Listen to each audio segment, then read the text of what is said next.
नमस्कार, मैं दिगंबर सिंह और आप देख रहे हैं बिहारी खबर का ये खास शो तारीख। इतिहास के पन्नों में 22 अप्रैल नेताजी का इस्तीफा। पिता जानकीनाथ बोस की इच्छा थी कि Subhash Chandra Bose Indian civil service यानी कि आईसीएस के अधिकारी बने। बेटे सुभाष ने 1920 में यह परीक्षा वरीयता सूची में चौथा स्थान प्राप्त करते हुए पास कर ली थी, लेकिन पासोपरांत का मंजर आया तो सुभाष ने अपने बड़े भाई शरत चंद्र बोस को पत्र लिखकर उनकी राय जाननी चाहिए, जिसके दिलो दिमाग पर स्वामी विवेकानंद और महर्षि अरविंद घोष के आदर्शों ने कब्जा कर रखा है। ऐसे में आईसीएस बनकर वह अंग्रेजों की गुलामी कैसे कर पाएंगे। लिहाजा 22 अप्रैल 1921 को उन्होंने सचिव आईएएस मॉन्टेग्यू को आईसीएस से अपना त्याग पत्र लिख दिया। माँ प्रभावती को जब यह पता लगा तो उन्होंने पत्र लिखा, पिता, परिवार के लोग या अन्य कोई कुछ भी कहे, उन्हें अपने बेटे के फैसले पर गर्व है।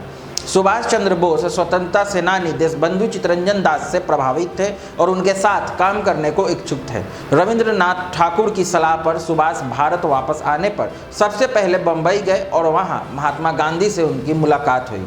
गांधी जी मुंबई में मणि भवन में निवास करते थे। वहां 20 जुलाई 1921 को गांधी जी और सुभाष चंद्र बोस की पहली मुलाकात हुई। गांधी जी ने उन्हें कलकत्ता जाकर दास बाबू के साथ काम करने की सलाह दी। उन दिनों गांधी जी ने अंग्रेजी हुकूमत के खिलाफ असहयोग आंदोलन चला रखा था और दास बाबू इस आंदोलन का बंगाल में नेतृत्व कर रहे थे। सुभाष चंद्र बोस भी उनके साथ इस आंदोलन के सहभागी बने। यहीं से एक नए सुभाष का जन्म हुआ, जो आगे चलकर नेताजी के नाम से प्रतिष्ठित हुआ। उन्होंने नारा दिया था, तुम मुझे खून दो और मैं तुम्हें आज़ादी दूंगा। पृथ्वी दिवस दुनिया भर में पर्यावरण के प्रति जन जागरूकता बढ़ाने के उद्देश्य से 22 अप्रैल 1970 में पृथ्वी दिवस यानी कि अर्थ डे मनाने की शुरुआत हुई।